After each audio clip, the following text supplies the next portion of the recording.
I'm Jessica Thompson, 28 years old, and I work as a graphic designer in Eugene, Oregon.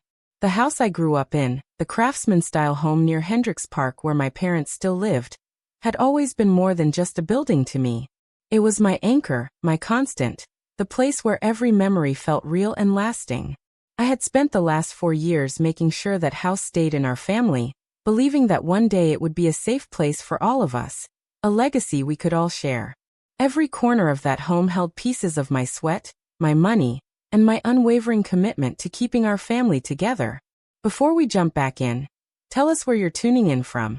And if this story touches you, make sure you're subscribed because tomorrow, I've saved something extra special for you. Then one evening, everything shattered. We were sitting around the dinner table, forks scraping against plates, when my mother slammed her hand down so hard the water glasses trembled. "You have 24 hours to pack your things and leave," she announced, her voice cutting through the air like a blade. "This house belongs to Rebecca now." My father sat there, his jaw tight, nodding in agreement without even looking at me. And my sister, who had been living her comfortable life in Seattle for years, barely visiting, barely caring about this place, was suddenly being handed everything I had fought to preserve. The injustice of it hit me like a physical blow, stealing the air from my lungs. I sat there, staring at the walls I had painted, the floors I had refinished, thinking about every sacrifice I had made. The late nights working double shifts to cover property taxes when the county threatened foreclosure. The weekends spent fixing the roof after the winter storms damaged the shingles. The hours I poured into updating the kitchen, so my parents could have a beautiful space in their retirement. All of it, every single dollar and every drop of effort, was being erased in one cruel sentence. My sister, who contributed nothing, who showed up maybe twice a year if we were lucky, was being rewarded with everything while I was being tossed aside like garbage. My chest tightened, my vision blurred at the edges, but I refused to let them see me break. Arguing would have been pointless. Their decision was already made, their minds sealed shut against reason or fairness. Instead, I stood up slowly, excused myself without raising my voice, and walked to my room. My hands were shaking as I grabbed my phone, but my mind was already moving into a different gear. They expected me to crumble, to beg, to accept this humiliation quietly. They had no idea what I was capable of. In 24 hours, when Rebecca walked through that door expecting her free inheritance, she was going to face a reality none of them saw coming. The morning light filtered through my bedroom window, casting long shadows across the hardwood floors. I woke up with a sense of clarity I hadn't felt the night before. My parents had already left for Salem to visit my aunt and uncle, leaving the house eerily quiet. The silence felt heavy, pressing down on me as I walked through the hallway, my bare feet cool against the wood my grandfather had installed decades ago. William Thompson, my grandfather, had built parts of this house with his own hands. He was a carpenter, a man who believed in creating things that lasted, things that meant something. I could still picture him in his workshop, sawdust clinging to his flannel shirt, telling me stories about how he added the sunroom, how he reinforced the foundation, how he wanted this place to stand for generations. 4 years ago, when the financial crisis hit my parents, I was the one who stepped up. I remember that afternoon vividly. My father was sitting at the kitchen table, his head in his hands, surrounded by notices from Lane County about unpaid property taxes. The house was at risk of a tax lien sale, and my parents had no way to cover the mounting debt. My mother was pacing back and forth, her voice cracking as she talked about losing everything they had worked for. I couldn't stand by and watch that happen. I had just started gaining traction as a freelance graphic designer, landing bigger clients, making decent money for the first time in my career. Without hesitation, I drained my savings account and wrote a check for $18,000 to clear the back taxes. It wasn't just once either. Over the next 4 years, I paid a total of $95,000 into this house.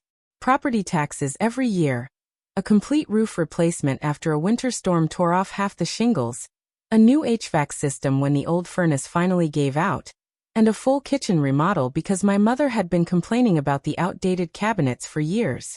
I walked into the kitchen now, running my hand along the granite countertops I had personally selected. $22,000 for this kitchen. I had spent weeks researching contractors, comparing quotes, choosing every detail from the backsplash tiles to the cabinet hardware. My mother had cried when it was finished, hugging me and telling me I was the best daughter anyone could ask for. That memory felt like acid in my stomach now, burning through whatever affection I still held for her. The appliances gleaming on the counter, the espresso machine I bought last Christmas, the stand mixer I got on sale after months of saving. All of it represented hours of my labor, my thoughtfulness, my love for this family. And they were just going to hand it all to Rebecca. Rebecca, my older sister by 4 years, living her polished life up in Seattle. She had a senior project manager position at some tech company, always posting photos on social media of her trendy apartment, her brunches at expensive restaurants, her weekend trips to Vancouver.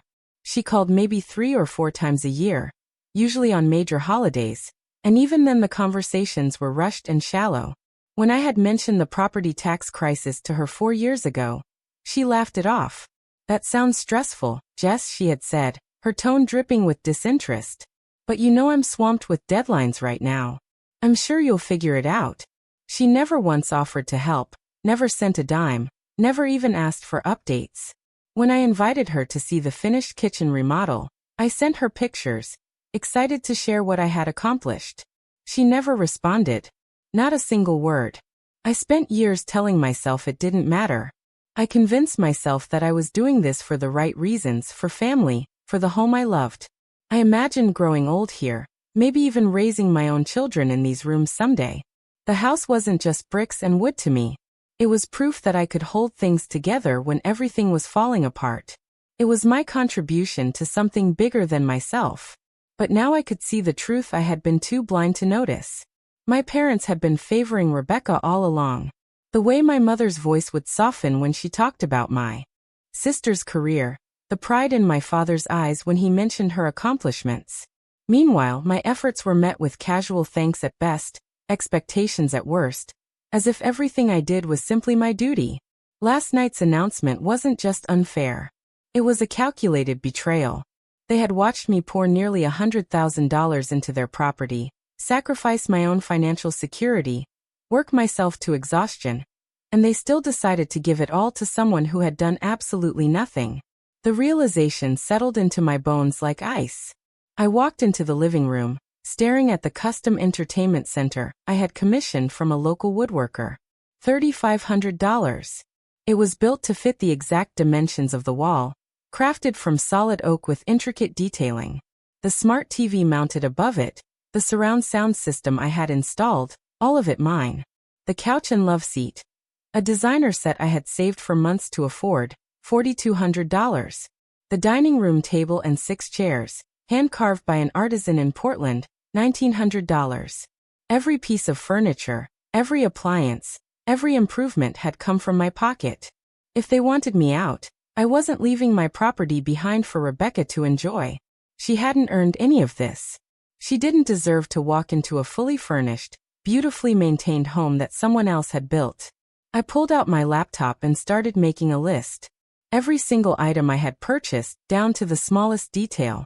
The artwork on the walls, prints I had bought from local artists. The kitchen appliances that made cooking enjoyable. The washer and dryer set in the basement, $1,400 spent last summer when the old ones finally broke down. My bedroom furniture, my personal belongings, everything that carried my name on a receipt. This wasn't theft. This was reclaiming. Preparing and narrating this story took us a lot of time, so if you are enjoying it, subscribe to our channel, it means a lot to us. Now back to the story. What was rightfully mine. I needed help, and I knew exactly who to call. Marcus Bennett had been my roommate during our years at the University of Oregon. We had stayed close after graduation, and he had gone on to become a real estate attorney with a sharp mind and a reputation for not backing down. I trusted him completely. I dialed his number, my hand surprisingly steady. Marcus picked up on the second ring, his voice warm and familiar. "Jess, hey, what's going on?" I didn't waste time with pleasantries. "I need your help, Marcus. It's about my parents' house." I explained the situation quickly, my voice tight with controlled anger. The ultimatum, the 24-hour deadline, the fact that they were handing everything to Rebecca. Marcus listened without interrupting, and when I finished, there was a long pause on the other end of the line. Jess, do you have any legal documentation about the house? He asked, his tone shifting into professional mode. Anything from your grandfather, or anything showing ownership before your parents? I mentioned my grandfather, William Thompson, who had owned the house before he passed away 18 months ago. I had always assumed the property transferred cleanly to my parents after his death. There was never any talk of a will or legal proceedings, at least not that I was aware of. Marcus went quiet again, and I could hear the sound of him typing on his keyboard. Give me an hour, he said. I'm going to check some records at the Lane County Courthouse. If your grandfather filed a will, it would be on record there. Don't do anything drastic yet. Just sit tight. Sitting tight felt impossible. I paced through the house, my mind racing with questions and possibilities. My grandfather had always been close to me. He used to take me to his workshop when I was a kid, teaching me how to sandwood properly, how to measure twice and cut once. He would tell me stories about building this house, about the care he put into every detail. You've got a good head on your shoulders, Jess, he would say, ruffling my hair. This place is going to need someone like you to look after it. At the time, I thought he was just being sentimental, the way old people get when they reminisce. But now those words echoed differently in my mind, like he had been trying to tell me something important. An hour felt like an eternity, but finally my phone rang. Marcus's voice came through urgent and almost incredulous. Jess, you need to sit down for this. He had found my grandfather's will filed at the Lane County Courthouse. It had been signed and notarized 2 years before his death, with 2 witnesses present at the local bank. The will was crystal clear.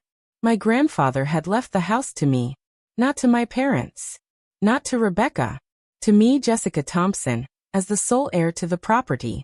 My hands started shaking so badly, I almost dropped the phone. What? How is that possible? I whispered. Marcus explained that the will explicitly stated his wishes. He wanted me to have the house because he believed I was the one who would care for it, who understood its value beyond just money. The document was legally binding, properly executed, and filed with the county. My parents, as the executors of his estate, would have had full access to this will. They knew. They had known all along. The betrayal cut deeper than I thought possible. My parents hadn't just decided to give the house to Rebecca on a whim. They had actively hidden my grandfather's final wishes from me for 18 months. They had watched me pour money into a property that was legally mine, never once mentioning that I was the rightful owner. They had let me believe I was helping them, supporting the family, when in reality they were just biding their time, waiting for the right moment to kick me out and hand everything to my sister. The cruelty of it was staggering. I felt like the ground had disappeared beneath my feet, like everything I thought I knew about my family was a lie. Marcus's voice cut through my spiraling thoughts. Jess, this changes everything. You have full legal rights to that property. Your parents can't just give it to Rebecca. It's not theirs to give. We need to move fast though. If they're already planning to transfer ownership, we need to stop it before they do something that complicates the legal situation. He suggested meeting first thing the next morning to go over our options, to file the necessary paperwork to enforce the will. But before we did any of that, I needed to secure my belongings. If my parents were capable of hiding something this significant, I didn't trust them not to retaliate once they realized I knew the truth. I thanked Marcus and hung up, my mind already shifting into action mode. I searched online for moving companies in Eugene, and found Cascade Moving Services.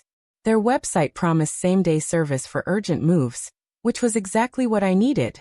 I called the number and spoke to a man named Tony, who answered with a friendly, professional tone. I explained that I needed a truck and crew as soon as possible, that afternoon if they could manage it.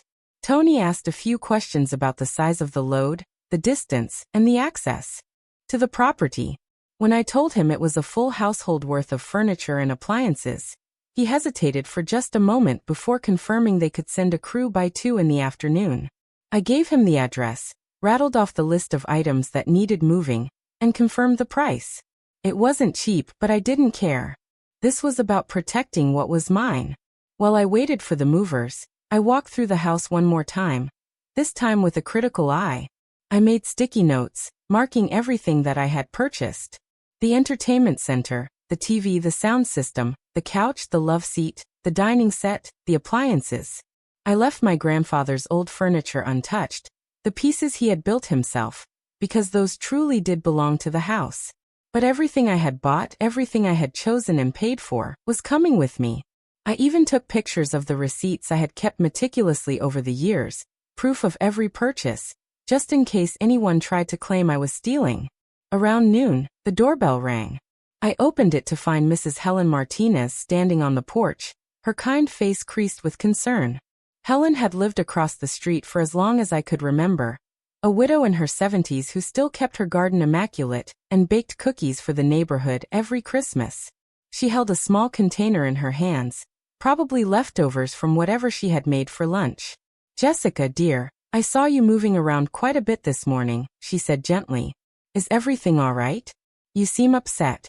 I didn't want to burden her with the full story, not yet, but I also couldn't pretend everything was fine. The weight of the last 24 hours was too heavy to hide completely. "I'm just dealing with some family things, Mrs. Martinez," I said, trying to keep my voice steady. "I'm going to be moving some of my belongings out today. It's complicated." Her eyes searched mine, and I could see the understanding there, the way older people sometimes just know when something is deeply wrong. She reached out and squeezed my hand, her grip surprisingly strong. "You've been such a good daughter to your parents, Jessica. I've watched you take care of this house for years. Whatever is happening, you don't deserve to be treated poorly." Her words nearly broke me. I blinked back tears and nodded, not trusting myself to speak. She patted my hand once more and turned to leave, but not before saying, "If you need anything, anything at all, you come find me. You hear?" After she left, I stood in the doorway for a moment, letting her kindness wash over me. It was a small thing, but it mattered. It reminded me that not everyone saw me as disposable, that my efforts hadn't gone completely unnoticed. I went back inside and continued my preparations, checking the clock every few minutes. The movers were due at 2, and I wanted everything organized and ready when they arrived. I printed out my list, double-checked the receipts on my phone, and made sure I had a plan for where everything would go. Marcus had suggested a storage unit temporarily, just until we sorted out the legal situation, and I found a more permanent place to live. I had already looked up facilities on River Road, and reserved a climate-controlled unit that afternoon.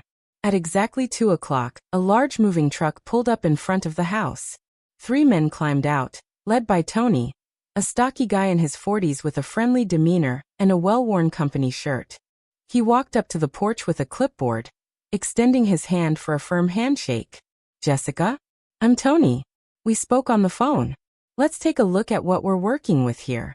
I led them inside, walking through each room and pointing out the items on my list. Tony took notes, occasionally asking questions about weight or dimensions, while his crew members began assessing how to best pack and load everything. They moved with efficient professionalism, clearly experienced in handling delicate and expensive items. "The entertainment center is going to be tricky," Tony said, eyeing the custom oak piece. "But we've got the equipment for it. We'll disassemble what we need to and make sure nothing gets damaged." I appreciated his attention to detail. These weren't just objects to me. They represented years of careful saving, thoughtful choices, and a belief that I was investing in a future that was now crumbling around me. As the crew began wrapping furniture in protective blankets and loading boxes onto dollies, I found myself wandering through the house one last time. Not with nostalgia but with a strange sense of detachment. This place had been my entire world, and now it felt foreign, like it belonged to someone else. Maybe it always had. While the movers worked, I went upstairs to pack my personal belongings. My bedroom had always been my sanctuary, decorated exactly how I liked it with framed prints of vintage travel posters, a reading nook by the window, and shelves lined with books and design magazines. I pulled out suitcases and duffel bags, methodically folding clothes and wrapping fragile items in tissue paper. My laptop, my tablet, my camera equipment, everything that was essential to my work as a graphic designer. I wasn't just leaving a house. I was dismantling a life I had built, piece by piece, and starting over from nothing. As I was taping up a box of books, I heard footsteps on the stairs. One of the movers, a younger guy with a sleeve of tattoos, appeared in the doorway. "Ma'am, we've got most of the big stuff loaded. Just need to grab the bedroom furniture, and we'll be done." I nodded and stepped aside, letting him and his partner carefully maneuver my bed frame and dresser out of the room. The space looked hollow without my things, just empty walls and dusty outlines where furniture had stood for years. It should have felt sad, but instead, I felt a grim satisfaction. Let Rebecca walk into this emptiness. Let her see exactly what it looks like when someone who actually cared is forced to leave. By 4 in the afternoon, the truck was fully loaded. Tony came to find me in the kitchen, where I was packing the last of the small appliances into a cardboard box. "We're all set," he said, wiping sweat from his forehead. "Everything's secure and ready to go. Where are we headed?" I gave him the address of the storage facility on River Road, a place I had rented online just a few hours earlier. Tony nodded and headed back to the truck, his crew following behind. I took one last walk through the house, checking to make sure I hadn't missed anything that belonged to me. The living room was bare except for my grandfather's old armchair and a rickety side table. The kitchen had the basic appliances that came with the house, but the espresso machine, the stand mixer, the air fryer all gone. The dining room was empty save for a wobbly folding table my parents had kept in the garage. Even the curtains I had hung, custom-made to fit the odd-sized windows, were rolled up and packed away. The house looked stripped, almost sad, but I felt no guilt. This was justice. This was me taking back what was mine after being told I didn't matter. I locked the front door behind me and climbed into my car, following the moving truck through the streets of Eugene toward the storage facility. The afternoon sun cast long shadows across the road, and I drove in silence, my mind already racing ahead to what came next. The legal battle, the confrontation with my parents, the inevitable explosion when Rebecca arrived and found an empty house. I wasn't afraid of any of it. For the first time in 4 years, I wasn't putting someone else's needs before my own. I was standing up for myself, and it felt powerful. The storage facility was a sprawling complex of orange metal units with roll-up doors, located off a quiet stretch of River Road near the railroad tracks. Tony and his crew unloaded everything with the same care they had used loading it, stacking boxes neatly and positioning furniture to maximize space. I signed the final paperwork, paid the bill, and tipped each of the movers generously.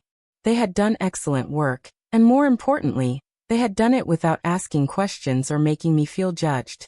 Tony shook my hand one last time before climbing back into the truck. "Good luck with everything, ma'am," he said, and I could see genuine kindness in his eyes. I thanked him and watched as the truck pulled away, leaving me alone in the parking lot with my car and a storage unit full of my life.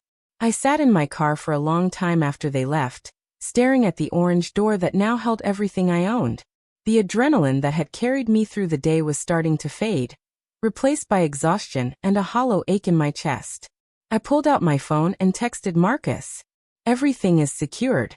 Storage unit on River Road. What's next?" His response came almost immediately. "Meet me at my office tomorrow morning, 8 sharp. We're filing the claim to enforce the will. Bring every receipt, every document, everything you've got. This is going to get messy, but we're going to win." I read his message twice, letting his confidence seep into me. Marcus was right. This was going to get messy. My parents were going to be furious. Rebecca was going to throw a fit. But I had the law on my side, and I had the truth. That had to count for something. I drove to a nearby coffee shop, one of those cozy places with mismatched furniture and local art on the walls, and ordered a latte. I needed to sit somewhere neutral, somewhere that wasn't tied to my family or my past, and just breathe for a moment. The barista, a young woman with bright pink hair and a nose ring, handed me my drink with a smile. "Rough day?" she asked, probably noticing the exhaustion written all over my face. "You could say that," I replied, managing a weak smile in return. She nodded sympathetically and went back to steaming milk for the next customer. I found a corner table by the window and opened my laptop, pulling up the folder where I had scanned all my receipts and documents over the years. Everything was there, meticulously organized. Proof of the $95,000 I had paid. Proof of every purchase I had made. Proof that I was the one who had kept that house standing.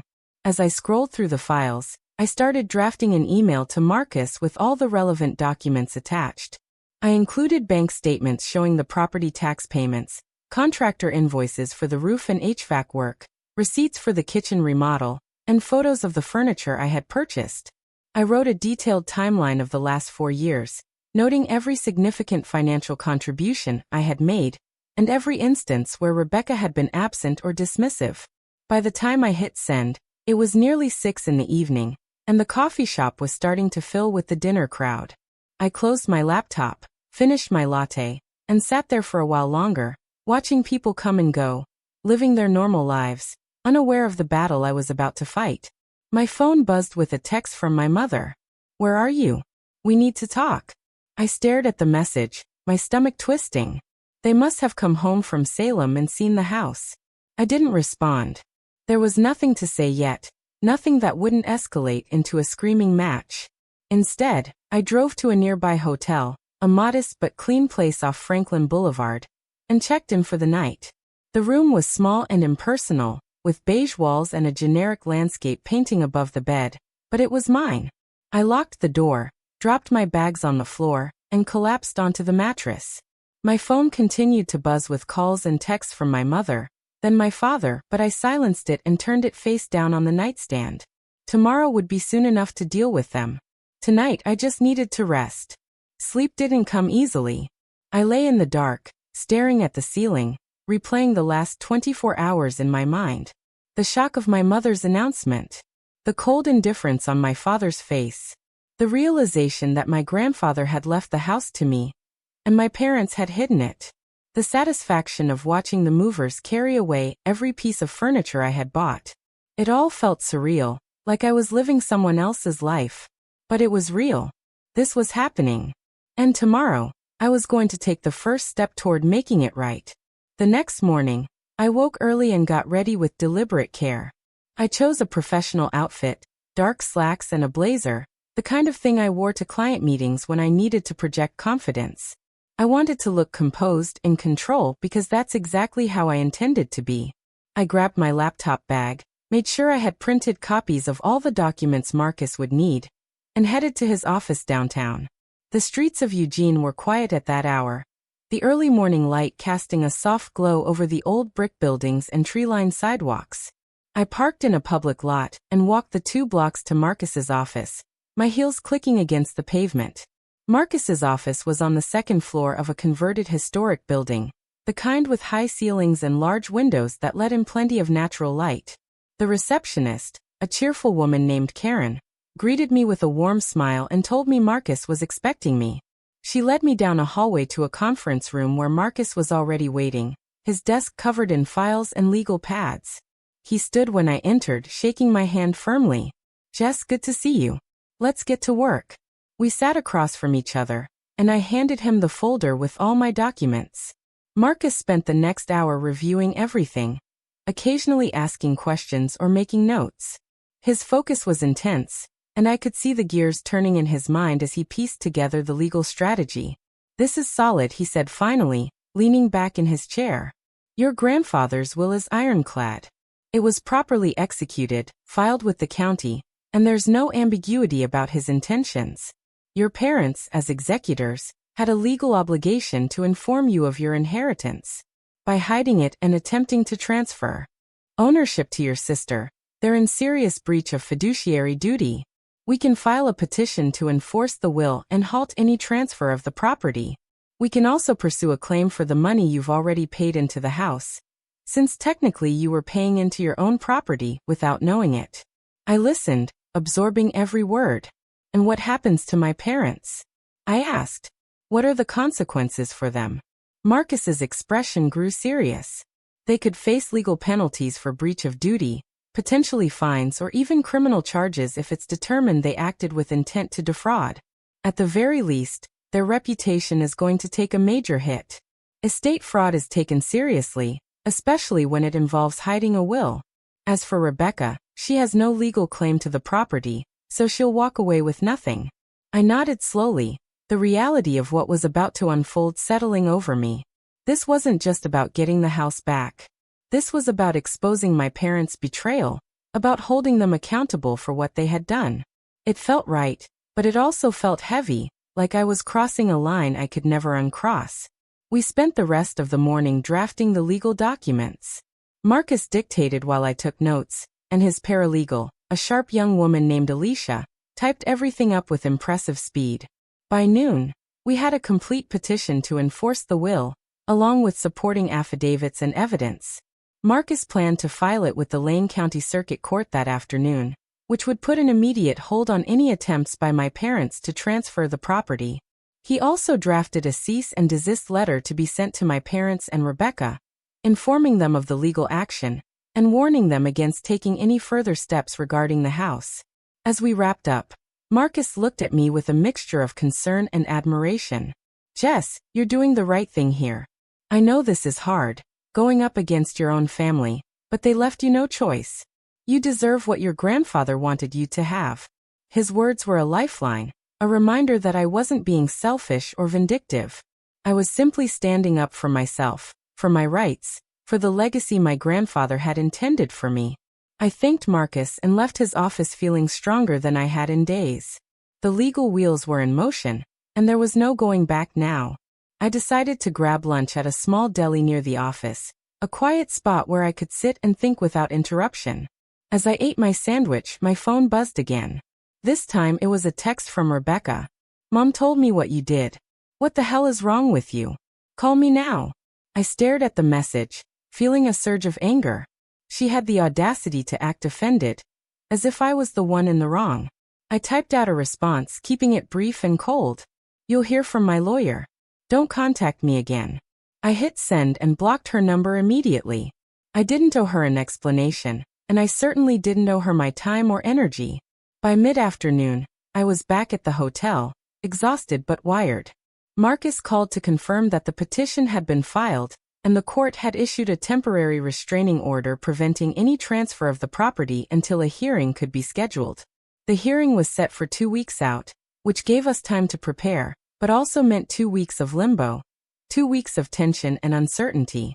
Marcus also confirmed that the cease and desist letters had been sent via certified mail, so my parents and Rebecca would receive them within the next day or two. The clock was ticking, and I knew the explosion was coming. That evening, as I sat in my hotel room with takeout Chinese food and a glass of wine, I allowed myself to think about what came next. If we won the hearing, and Marcus seemed confident we would, the house would be legally mine. I could move back in, or I could sell it and use the money to start fresh somewhere else. The thought of living in that house again, surrounded by memories of betrayal, didn't appeal to me. But the thought of my parents and Rebecca profiting from their deception was even worse. I didn't have to decide right away. First, I had to get through the next 2 weeks. First, I had to win. The next morning started with an unexpected knock on my hotel room door.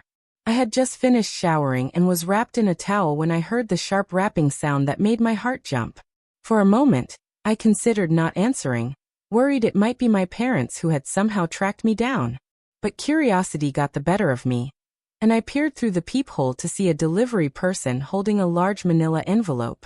I cracked the door open just enough to accept it, signed the electronic pad, and closed the door again quickly. The return address was from Marcus's law office, which meant this was probably copies of the filed documents he had promised to send me for my records. I sat on the edge of the bed and opened the envelope carefully, pulling out a thick stack of papers. The petition to enforce the will was on top, followed by copies of my grandfather's original will, the affidavits Marcus had prepared, and the court's temporary restraining order. Reading through the legal language made everything feel more real, more concrete. This wasn't just an idea or a plan anymore. It was officially in motion, documented and filed with the court system. My grandfather's words were there in black and white, clear and unmistakable. He had left the house to me, Jessica Marie Thompson, with specific language about his desire for me to be the caretaker of his legacy. The date on the will showed he had signed it 2 years before his death, which meant he had plenty of time to think about his decision, plenty of opportunity to change his mind if he wanted to. He hadn't changed it. He had meant for this to be mine. I got dressed slowly, pulling on jeans and a comfortable sweater, trying to center myself for whatever was coming next. My phone had been quiet since I blocked Rebecca's number, but I knew that wouldn't last. The cease and desist letters were being delivered today, and once my parents received theirs, all hell would break loose. Part of me wanted to turn off my phone entirely, to hide from the inevitable confrontation, but another part of me needed to face it head-on. I had started this fight, and I wasn't going to back down now, no matter how uncomfortable it got. I made myself a cup of coffee using the little machine in the hotel room, the bitter taste grounding me as I sat by the window watching Eugene wake up for the day. Around 10 in the morning, my phone finally erupted with calls. My mother first, then my father, then my mother again, then both of them on a three-way call that I let go straight to voicemail. I waited until the calls stopped before listening to the messages, steeling myself for what I knew would be angry, accusatory words. My mother's voice was shrill and almost hysterical on the first message. "Jessica, what have you done? We got some letter from a lawyer saying we can't touch the house. This is insane. You need to call us right now and explain yourself. How could you do this to your own family?" My father's message was colder, more controlled, but somehow more threatening. "Jessica, this legal action you've taken is completely inappropriate and frankly shocking. We need to resolve this immediately before you make things worse for yourself. Call us back today." I deleted both messages without responding. There was nothing to explain, nothing to resolve through a phone call with them. They had hidden my inheritance, they had lied to me for 18 months, and they had tried to give away what was rightfully mine. Any conversation we had now would be through lawyers, through the legal system that would hopefully restore what my grandfather had intended. I texted Marcus instead, letting him know that my parents had received the letters and were already trying to contact me. His response was immediate and firm. "Do not engage with them directly. Forward any messages or voicemails to me. Everything goes through legal channels now." His instructions were clear, and I was grateful for them. It gave me permission to maintain the boundary I desperately needed. The rest of the day passed in a strange haze of waiting. I tried to work on a few freelance projects, opening my laptop and pulling up design files for a client's new website, but I couldn't focus. My mind kept wandering back to the house, to my parents, to Rebecca, who was probably having her own meltdown in Seattle. I wondered if she had planned to move back to Eugene, if she had already been making arrangements to take over the property. The thought of her disappointment brought me a grim satisfaction that I wasn't entirely proud of, but couldn't deny either. She had assumed she could waltz in and claim something she didn't earn, didn't care about, didn't deserve. Now she was learning that the world didn't always work according to her expectations. By evening, I was restless and decided to go for a walk. Eugene in early spring was beautiful, with cherry blossoms starting to bloom and the air carrying that fresh smell of new growth. I walked through the streets near my hotel, past coffee shops and bookstores, boutiques and restaurants, all the familiar landmarks of the city I had grown up in. Everything looked the same, but I felt fundamentally different, like I had crossed some invisible threshold and couldn't go back to being the person I was before. That version of Jessica, the one who always put family first, who sacrificed without question, who believed that love and loyalty would be reciprocated, that person was gone.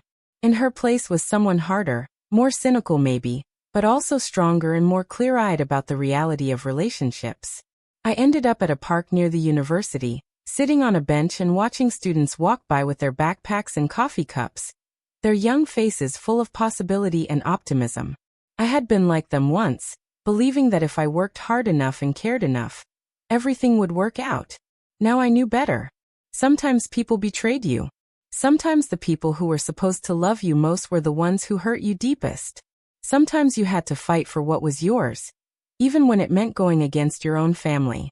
These were hard lessons, painful ones, but they were also necessary. I pulled out my phone and scrolled through old photos, images of family gatherings and holidays, my parents smiling in the kitchen I had renovated, Rebecca posing in front of the Christmas tree during one of her rare visits. All of it felt like fiction now. A story I had told myself about who we were. A story that had never been true. When I got back to the hotel, there was another message from my mother. This one was different in tone, less angry and more pleading. "Jessica, please, we need to talk about this. We're your parents. We love you. We can work this out if you just come home and sit down with us." Don't let lawyers get between us. This is family business. I almost laughed at the audacity of it. Now it was family business, now she wanted to talk, now she was invoking love and connection. Where was that energy when she was handing my inheritance to my sister? Where was that concern when she was hiding my grandfather's will? I didn't respond to this message either, just forwarded it to Marcus as he had instructed. Let him handle it. Let the legal system sort through the lies and manipulation. I was done trying to reason with people who had already shown me exactly who they were. The following days fell into a strange rhythm. I would wake up in the hotel room, work on freelance projects to keep money coming in, check in with Marcus about the case, and avoid all contact with my family. Marcus had hired an investigator to gather additional evidence, interviewing neighbors who had witnessed my contributions to the house, collecting statements from contractors who had worked on the renovations I had paid for, building an airtight case that showed not only my grandfather's clear intentions, but also my substantial financial investment in the property. The investigator, a middle-aged woman named Patricia with sharp eyes and a no-nonsense demeanor, called me several times to ask detailed questions about timelines and expenses. She was thorough and professional, and I found myself trusting her completely. One afternoon, Patricia called with interesting information. She had spoken to Mrs. Helen Martinez, my elderly neighbor, who had been more than willing to provide a statement. Apparently, Mrs. Martinez had overheard several conversations between my parents over the years where they discussed their plans for the house, including explicit mentions of giving it to Rebecca despite knowing about the will. She had also witnessed my countless trips to hardware stores, my meetings with contractors, my obvious care for the property. Her statement was damning, painting a picture of parents who had deliberately deceived their daughter while benefiting from her generosity. Patricia had also tracked down Mr. James Carter, another neighbor who had been close with my grandfather. Mr. Carter confirmed that my grandfather had spoken often about leaving the house to me, that it had been a topic of conversation in the neighborhood, and that he had seemed troubled in his final months by his concerns about whether his wishes would be honored. This evidence, combined with the financial records I had provided, created a narrative that was impossible to ignore. Marcus seemed increasingly confident about our chances at the hearing, which was now just over a week away. He explained that my parents' lawyer, who had finally reached out to his office, was trying to negotiate a settlement, probably realizing how bad the situation looked for them. The proposed settlement was insulting, offering me a small cash payment in exchange for dropping the legal action, and allowing Rebecca to keep the house. Marcus and I both rejected it immediately.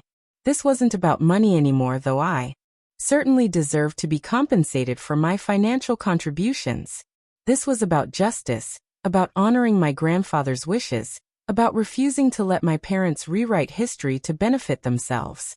As the hearing date approached, I found myself thinking more about my grandfather. I dug through old photos on my phone, finding images of him in his workshop, his weathered hands holding a piece of wood he was sanding, his eyes crinkled in concentration.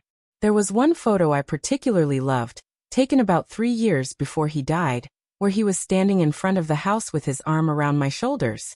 We were both smiling, and you could see the pride in his face, the connection between us. He had always made me feel valued, like my presence mattered, like I had something important to contribute. My parents had taken that feeling away, but in a strange way, fighting for his legacy was bringing it back.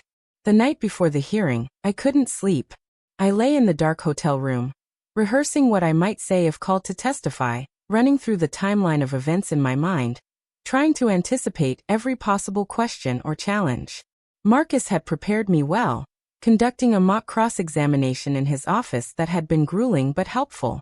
He had warned me that my parents' lawyer would try to paint me as ungrateful, selfish, maybe even unstable. They would argue that family disputes shouldn't be resolved in court, that I was tearing the family apart over material possessions, that my grandfather hadn't been in his right mind when he made the will. None of it was true, but I needed to be ready to counter it calmly and credibly.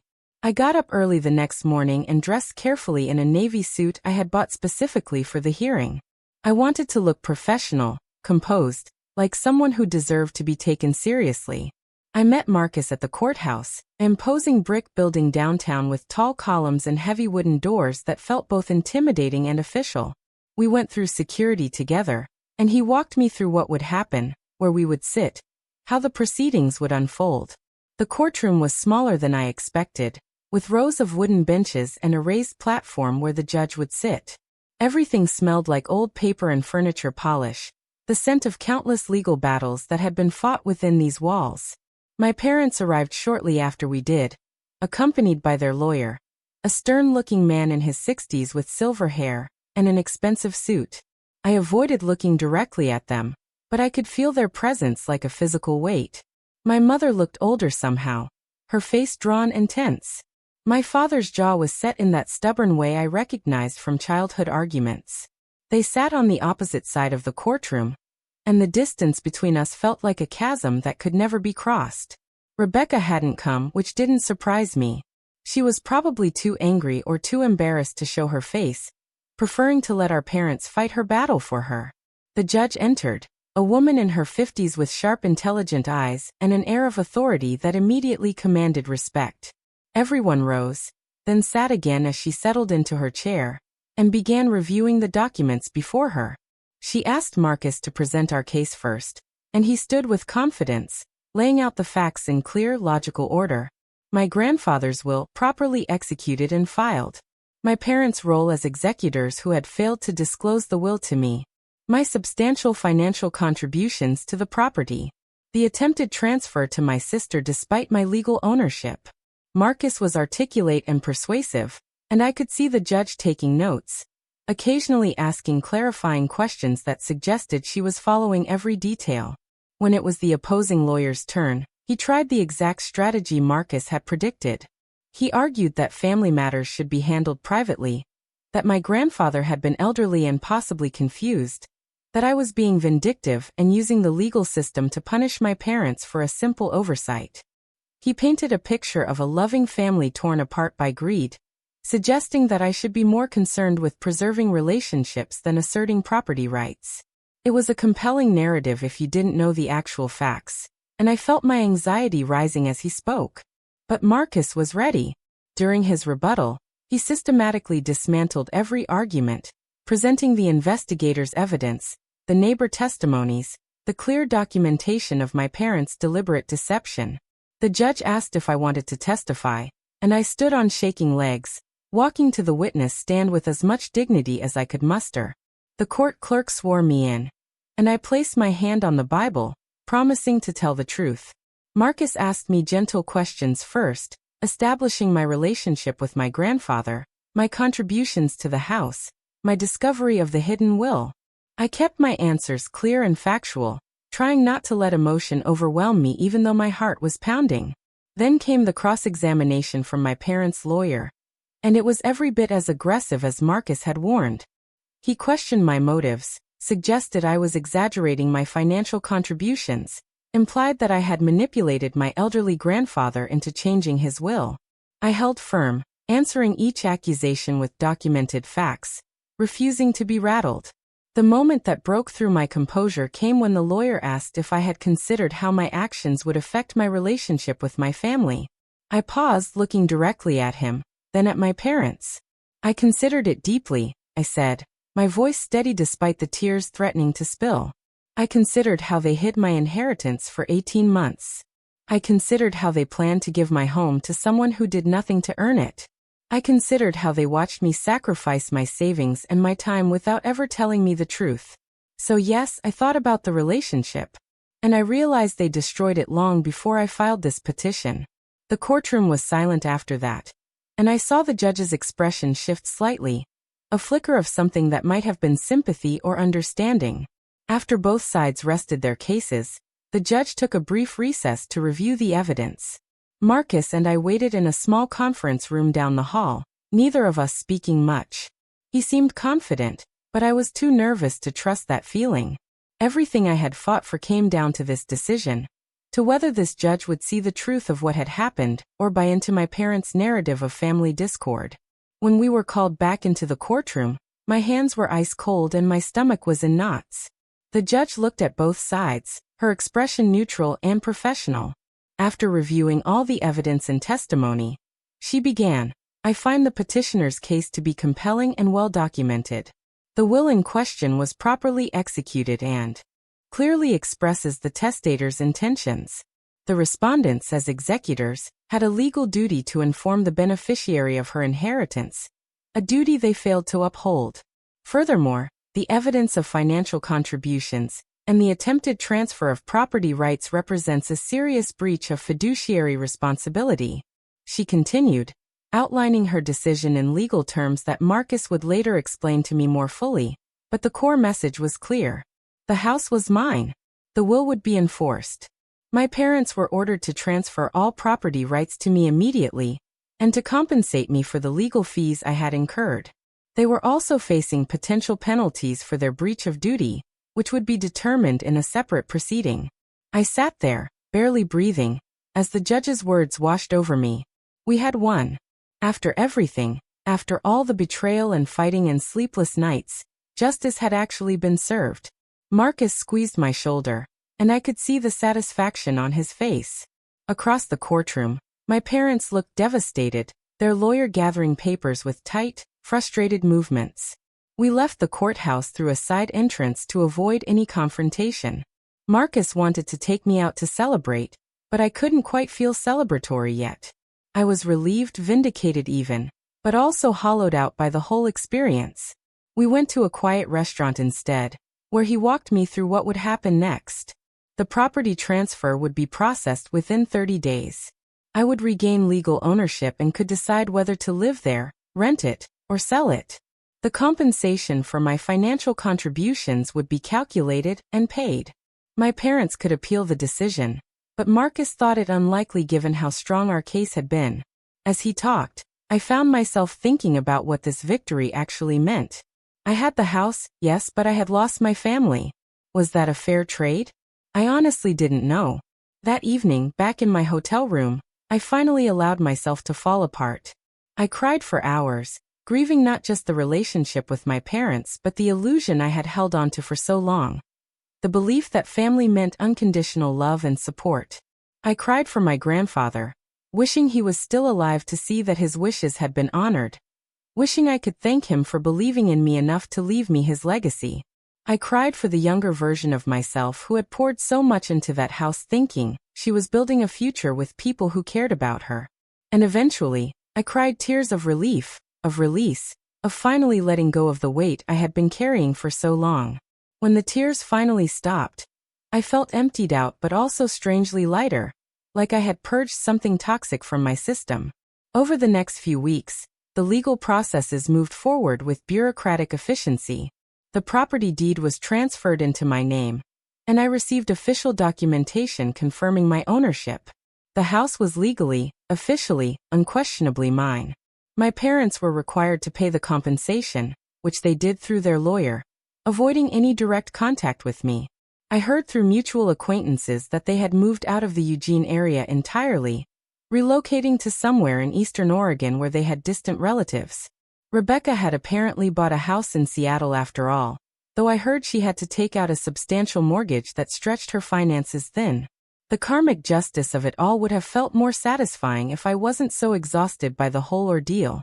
I went back to the house for the first time since that day I had packed up my belongings, standing on the front porch with the new keys in my hand, feeling strange and disconnected. The place looked the same from the outside, the Craftsman lines and the porch swing that my grandfather had hung decades ago. But stepping inside felt like entering a museum of my past life. The rooms were mostly empty except for the few pieces of furniture I had left behind, and my footsteps echoed on the hardwood floors.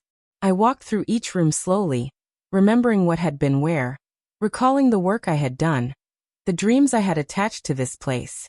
It felt both familiar and foreign, mine and not mine at the same time. I spent several days just sitting in the empty house, thinking about what I wanted to do. Part of me wanted to move back in, to reclaim the space and make it mine again in a new way. But another part of me couldn't imagine living with all these ghosts, all these memories of betrayal and loss. I hired a cleaning service to come through and make the place spotless, and I slowly began moving some of my furniture back from storage, testing out how it felt to inhabit this space again. The entertainment center went back against the living room wall. The couch and love seat resumed their positions. But something fundamental had changed. This wasn't home anymore. It was just a house, a structure of wood and brick that happened to belong to me.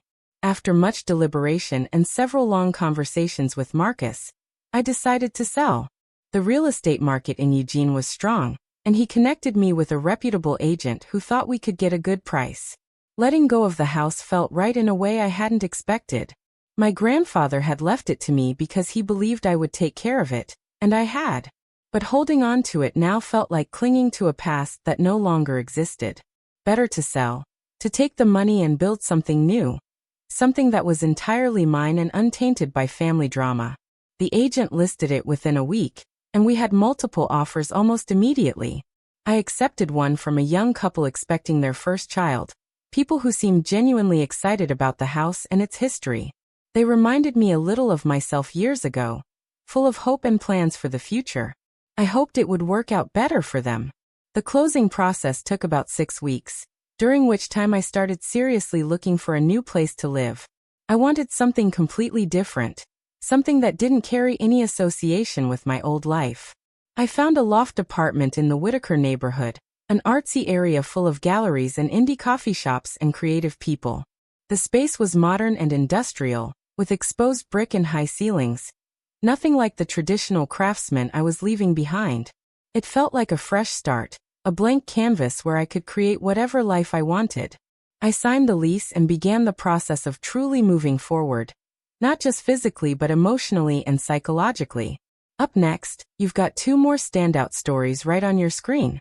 If this one hit the mark, you won't want to pass these up. Just click and check them out.